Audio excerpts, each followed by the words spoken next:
Hey guys, this is Peggy Dean, and I'm going to show you a quick hack on how to create very easy drop shadows on any sort of paper, art print, document, anything that you want to look like it's on a desktop. So these are coloring pages that I'm uploading to as a graphic so that people know what's in their download. As you can see, you can't really tell what's going on. It just kind of looks like it's all jumbled together and you can't see that they are separate sheets. So I'm going to show you a way that you can do this without going to the background layer and drawing it yourself with an airbrush, because that can be tedious and time consuming and a little bit off of the shape, basically not what we want. So as you can see, I have each of these elements on their own layer. So if I turn those off and on, they are individual, separated.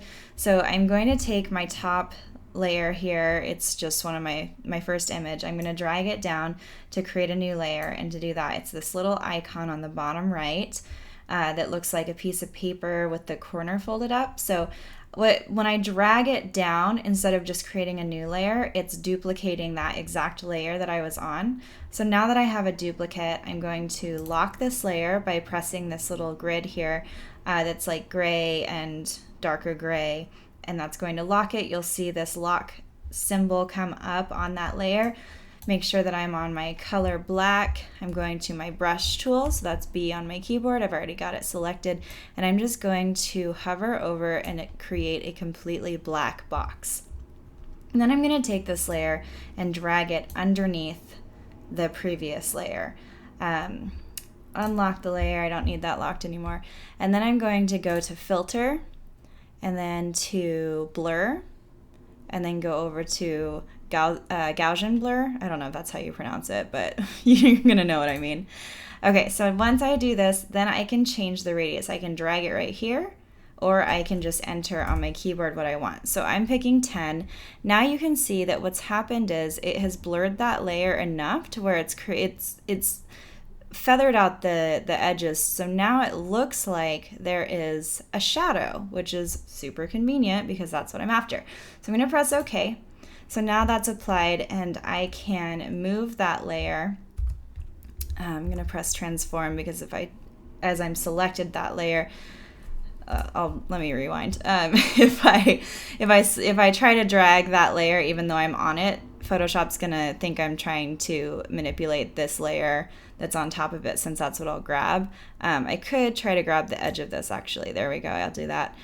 Or I can transform this layer. So since it's selected, I can press Command T on my keyboard or Control T, and then I can do whatever I want to that one.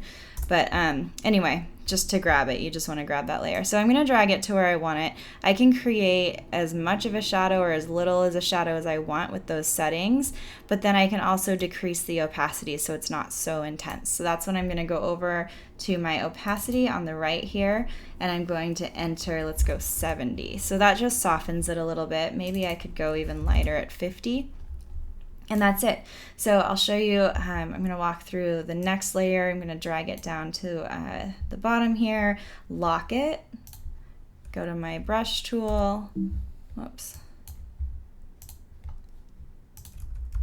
and then cover that completely. So that one's actually a lot larger of a sheet. So if you run into that and your sizes aren't the same, I'm going to select both of the actual artwork and then the behind layer at the same time by holding Shift, selecting both of them, and then I'm going to press Command T on my keyboard for transform, and I'm just going to make that a little bit smaller, and then press Enter. Okay, so now I'm going to drag that layer underneath, go to Filter, go to Blur, Gaussian, if that's how you pronounce it. I've got this set to 10 since that's what I used last time. Press OK. And then I'm going to go out just a little bit and then decrease the opacity. My sheet's ready to go, and I can export that, and that can be my graphic. I can also change the background color if I want, so there are options there. So I hope this video is helpful. You guys, if you like this tutorial and you want to see more like it, please be sure to subscribe and thumbs up. It helps me out a lot. So thanks again, and I will see you next time.